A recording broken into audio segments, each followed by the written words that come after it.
सामिईन व नाज़रीन, हिंदू धर्म ग्रंथों से, मजहबी किताबों से, धार्मिक पुस्तकों से, वो भी कहीं कहीं से थोड़ा थोड़ा मैं आपको दिखाता हूँ, ये बताने के लिए कि लोगों ने हिंदू धर्म क्यों छोड़ा था और क्यों छोड़ रहे हैं।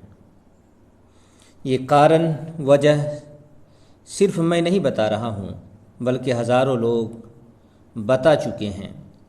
बस मैं दिखा रहा हूँ क्योंकि आज इस पे बहुत बातें हो रही हैं, साथ साथ घर वापसी की बातें भी हो रही हैं। मतलब सारे मुसलमानों को हिंदू बनाया जाए, ये बातें चल रही हैं। और फिर ये वीडियो भी आपको यूट्यूब पे मिल जाएगी, जहाँ ये कहा जा रहा है कि मुसलमानों को हिंदू बनाने के बाद उसको चोहरे और चमार बनाया जाए, नीच से नीच इंसान बनाया जाए, सिर्फ नाम हिंदू का हो। जैसा कि आज आप देख सकते हैं कि दलित, महादलित, शूद्र, अति शूद्र सब हिंदू हैं। हालांकि ये लोग हिंदू नहीं हो सकते हैं किसी भी वजह से, मतलब धार्मिक पुस्तक के मुताबिक हो ही नहीं सकते हिंदू, लेकिन फिर भी ये 85% बनते हैं। ये लोग हिंदू बने हुए हैं और इनको हिंदू बना करके इसी तरह से ये इस्तेमाल कर रहे हैं। तो आपको वीडियो मिल जाएगी जहां हिंदू ये कह रहे हैं कि मुसलमानों को हिंदू बनाने के बाद उसको चोहरे या चमार बनाया जाएगा। और ये बात बिल्कुल सच भी है। हिंदू धर्म के मुताबिक तो एक ब्राह्मण भी अगर 20 साल हिंदू धर्म को छोड़कर फिर से हिंदू बनना चाहे तो वो इस जन्म में हिंदू नहीं बन सकता है। देखें, आप देवल स्मृति को देख लें। इसलिए ये बात पक्की है कि कोई हिंदू तो नहीं बन सकता, क्योंकि हिंदू बनने के लिए हिंदू धर्म में जन्म लेना ज़रूरी है। ये बात 50 जगहों से समझ में आती है। तो फिर तो वही हुआ कि अगर हिंदू बन गए तो चोहरे चमार ही बनना पड़ेगा। ये लोग चोहरे चमार ही बनाएंगे और कोई स्थान, कोई मर्तबा आपको नहीं मिल सकता है हिंदू धर्म में अगर आप हिंदू बनेंगे तो। वैसे तो भगवत पुराण के अनुसार द्वापर युग के सारे असुर, शैतान जिसको कहते हैं, इस कलयुग में ब्राह्मण बन के पैदा हुए हैं, तो काम फिर असुर वाले ही करेंगे। तो खैर, आइए कुछ देखते हैं धर्म ग्रंथों से। ये जो पुस्तक खुली हुई है इसका नाम है अंगीरस स्मृति। मंत्र 62 देख लेते हैं। 62-63 क्या लिखा है? यह लिखा है कि और यदि पादुकाओं पर चढ़कर जो समाने गृहस्थी अपने घर से 5 घरों तक जाए तो धर्म का मानने वाला राजा, जो धर्म पर चलने वाला राजा है, उसको चाहिए कि वो उसके पैरों को काट डाले। अब देखिए, पादुकाव क्या है वो हम आपको दिखाते हैं। हमने ज़िंदगी में पहली मर्तबा एक नाई को देखा था जो बड़े धर्मात्मा बने हुए थे। उसको मैंने देखा था कि वो जिसको खड़ाल बोलते हैं, खड़ाव बोलते हैं। आप में से अक्सर लोग ये चीज़ देखे होंगे। तो मैं बचपन ही में एक नाई को देखा था, बेचारा पूजा पाठ बहुत करता था, बहुत धर्म का ज्ञान रखे हुआ था, लेकिन मेरे सामने होता तो यकीनन वो धर्म को छोड़ दिया होता। तो ये चीज़ है, क्योंकि मैं दिखा चुका हूँ, मेरी वीडियो आ चुकी है या आ चुकी होगी। उसमें ये मैंने दिखाया है कि नाई को देखना भी पाप बतलाया गया है। अगर नाई से बात कर लें तो बात करने वाला अपवित्र, नापाक हो जाता है। अगर वीडियो नहीं है तो आप व्यास स्मृति के अध्याय 1 के मंत्र 10, 11, 12 में देख सकते हैं, वहाँ ये बात लिखी हुई है। तो ये है पादुका। इसके बारे में आया है कि कोई भी ब्राह्मण के अलावा कोई दूसरी जाति का आदमी अगर इसको पहन ले तो जो राजा है, राजा को चाहिए कि उस आदमी के सामान्य गृहस्थी लिखा हुआ है, तो ब्राह्मण से निचली जाति के लोग पहन ले तो राजा को चाहिए कि उस आदमी का पैर काट डालें। ये है सज़ा इस चप्पल के पहनने की। ये है हिंदू धर्म। अगर फिर भी पूछे कि क्यों हिंदू धर्म छोड़ दिए लोग, तो क्या कहा जाए। यहाँ ये बात आई है कि ये जो चप्पल है पादुका, ये सिर्फ ब्राह्मण के पहनने ही के लिए है। अगर कोई और पहनता है तो राजा उसको दंडित करे, उसको सज़ा दे।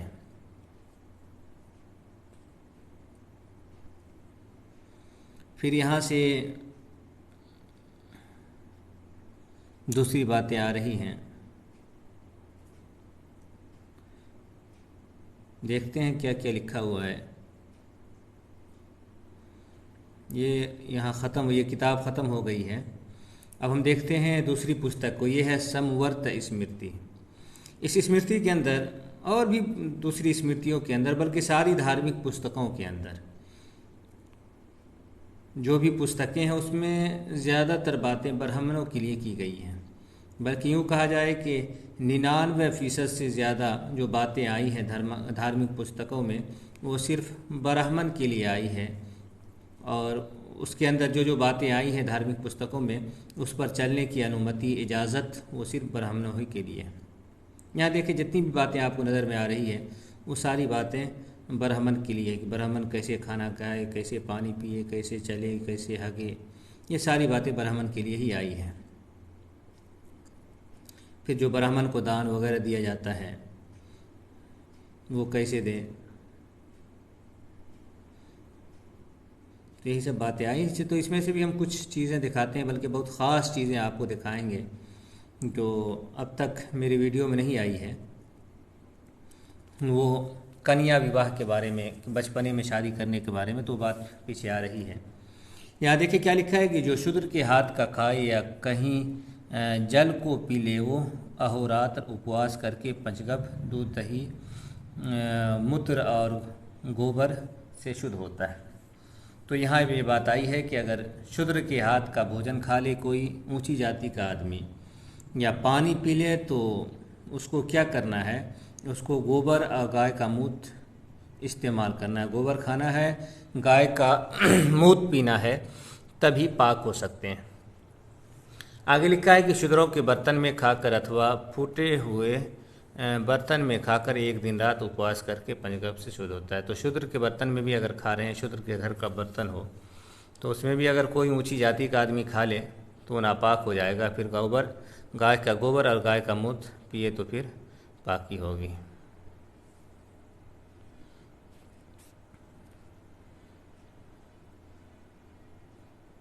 यहाँ देखें, अब जितनी भी बातें आपको मिलेंगी हर जगह ब्राह्मण ही के बारे में मिलेंगी। हमको जल्दी वीडियो ख़त्म करना है, इसलिए हम आपको एक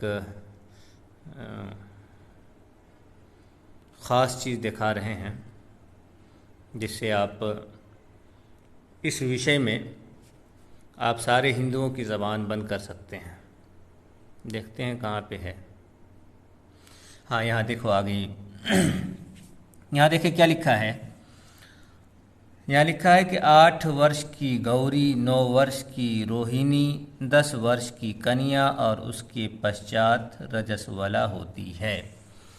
तो यहाँ ये बात आई है कि जो कन्या, जो लड़की 10 से ऊपर हो जाए वो रजस्वला होती है। चाहे उसे रज आए, यानी कि माहवारी, हैज़ आए या ना आए, खून आए या ना आए, जो महीने महीने आता है, 3 दिन, 4 दिन, 5 दिन, जितना भी हो, वो आए या ना आए, उस लड़की को रजस्वला कहते हैं 10 साल के बाद की। अब देखिए, अब नीचे जो बात है, अश्वनी उपाध्याय कह रहे थे कि हमारे धर्म में, हिंदू धर्म में 18 साल शादी की उम्र बताई गई है, क्योंकि वो जानता है, वो ब्राह्मण है, वो जानता है कि ये धर्म नहीं धंधा है, ये लूटने का ज़रिया है। वो जानता है, उसको पक्का यकीन है, तभी तो धर्म ग्रंथों पर झूठ बोलता है। और ये बात सिर्फ यहाँ नहीं है, बल्कि दसियों जगहों पर इस तरह की बातें धर्म ग्रंथों में लिखी हुई हैं। मेरी एक किताब, एक वीडियो जो सबसे पहले अग्नि पुराण से आई थी, वो हमने एक लड़की थी,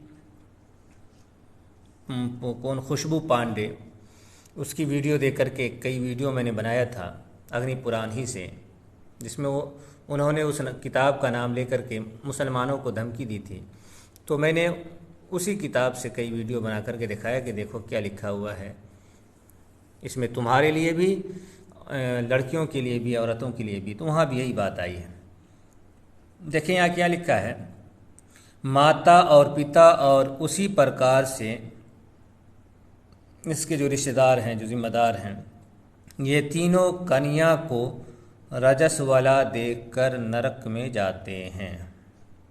इससे क्या समझ में आया, ये इस बात का खुलासा नीचे आ जाएगा। तो इसमें ये बात आई है कि अगर किसी लड़की, कोई भी लड़की 11 साल की हो जाए हिंदू धर्म के अनुसार और उसकी शादी ना हो, तो माँ बाप, भाई, चाचा, जो भी जिम्मेदार होते हैं घर के, वो सारे लोग नरक में जाएंगे। ये है हिंदू धर्म। लेकिन इतनी ढटाई से वो झूठ बोल रहा था। देखिए आगे क्या लिखा है, इसलिए कन्या जब तक ऋतुमती रजस्वला नहीं हो जाती तब तक उसका विवाह कर देना चाहिए। यानी कि 11 साल से पहले पहले शादी कर देनी चाहिए। ऋतुमती कहते हैं हैज़ आने के बाद, माहवारी आने के बाद, जब लड़की औरत पाक हो जाए तो पाक होने के बाद के 16 दिन को ऋतुकाल कहा जाता है। ऋतुकाल में औरत से संभोग करना हिंदू धर्म के अनुसार ज़रूरी होता है। अगर ना करे तो इससे एक बच्चे की हत्या का पाप लगता है। इस हिसाब से ये बात समझ में आती है कि एक हिंदू को धार्मिक लिहाज से कम 25 से 30 बच्चा पैदा करना ज़रूरी है, क्योंकि 10 साल 11 साल में शादी होनी है और उसके बाद 40-50 साल अगर एक औरत को माहवारी आ रही है तो इस तरह से 20-30 बच्चा तो हर हिंदू को पैदा करने का हिंदू धर्म ग्रंथों से सबूत मिलता है, और एक जगह से नहीं बल्कि सैकड़ों जगहों से ये बात मिलती है। यहाँ देखिए आगे क्या लिखा है, 8 वर्ष की कन्या का विवाह सबसे बेहतर माना गया है। क्या बताया है कि हिंदू धर्म में सबसे अच्छी शादी, सबसे बेहतर शादी, जो धर्म के मुताबिक शादी, धर्म के अनुसार शादी जो मानी गई है वो 8 साल की शादी मानी गई है। 8 साल की उम्र में शादी कर देना ही सबसे अच्छी शादी है। लेकिन 8वें साल में नहीं किए, 9वें साल में नहीं किए तो 10वें साल तक कर देना है।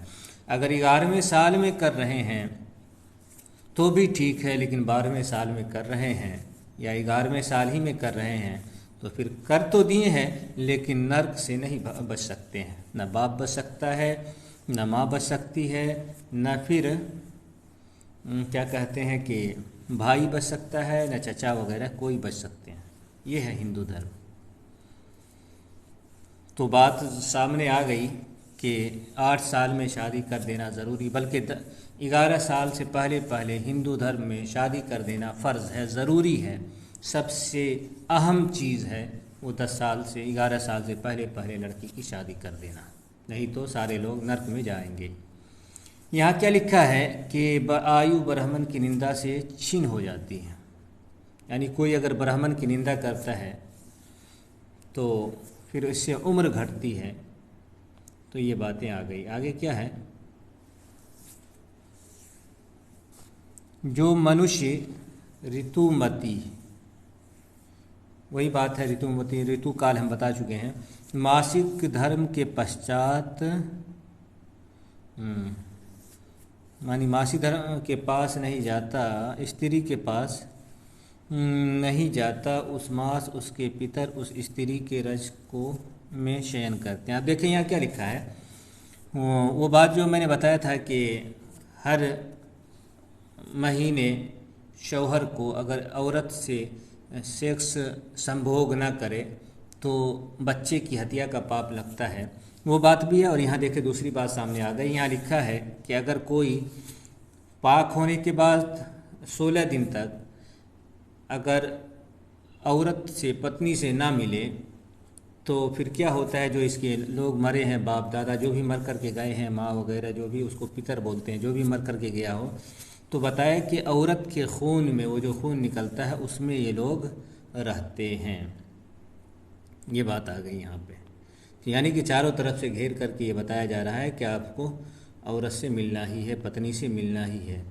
बगैर मिले और बच्चा पैदा किए ढेर सारे 20, 25, 50 जितना हो सके, तो इसमें पीछे नहीं हटना है। तो ये लोग मुसलमानों पे भोंकते हैं, लेकिन ये कभी इनको तौफीक नहीं मिली कि अपने धर्म ग्रंथ को खोल के देखें कि क्या क्या लिखा है। इस पर खैर एक मेरी मुकम्मल वीडियो आएगी और हम 50 सबूत के साथ एक ही वीडियो दिखाएंगे कि इस बारे में इनके धर्म में क्या क्या लिखा है। अब देखें यहाँ क्या लिखा है। यहाँ जो द्विज किसी प्रकार काम से मोहित हुआ चंडाली के साथ गमन करे, वो कम से कम प्रजापति व्रत अति 3 कृष से शुद्ध होता है। यानी कि ब्राह्मण ऊंची जाति अगर किसी निचली जाति से, जो 3 ऊंची जातियां हैं, वो अगर निचली जाति की औरत से संभोग कर ले तो उसको क्या करना है, उसके बारे में सज़ा तो कुछ नहीं है, सिर्फ ये है कि वो जो नापाक हो गया है, कि निचली जाति को छू लिया है, जो उसके साथ ज़्यादा देर तक छुला गया है, सब कुछ छुला गया है, अंदर बाहर सब कुछ, तो उसके बारे में ये बात आया है कि वो ज़्यादा नापाक हो गया है, तो उसकी पाकी के बारे में बताया है कि वो पवित्र कैसे होगा, उसी के बारे में पूरे बात आई है। जैसे नटनी है और धोबिन है, इस सब के बारे में, डूम है, इस सब के बारे में ये बात आई है। ब्राह्मण 1 मास तक, 1 महीने तक या आधे महीने तक शूद्र स्त्री से संभोग करके गौमूत्र और जौ से बने भोजन का आहार करने वाला होकर आधे मास में शुद्ध होता है। तो यहाँ कोई कुछ नहीं, सज़ा कुछ नहीं है, बस ये है कि 1 महीने या इतना दिन तक अगर संभोग कर रहे हैं, उपयोग कर रहे हैं, तो क्या करना है, गौमूत्र पीना है और जौ से बना हुआ वो भोजन कर लें, तो फिर आप जो है 15 दिन में, आधे माह में पाक हो जाएंगे। तो यही बात आई है। तो यहाँ सिर्फ यही बात चल रही है। यहाँ क्या है कि अनजाने में गमन करके ये व्रत करें। मामी तथा सास और मामू की पुत्री के संग, इन सब की स्त्रियों के संग अनजाने में, भला बताए कि इससे अनजाने में कैसे हो सकता है। तो ये सब बात आई है। गुरु की पुत्री की बेटी के साथ, पिता की बहन के साथ और उसकी पुत्री के संग गमन करके, सेक्स करके, संभोग करके ये चीज़ करें। तो ये सब बातें आई हैं। किस किस से सेक्स करने के बारे में बातें आ रही हैं, आप देख सकते हैं। यहाँ सिर्फ वही बातें चल रही हैं, पशु से, गांव से, गाय से, इन सबों से सेक्स करके क्या करना है, तो वो सब बातें आ रही हैं।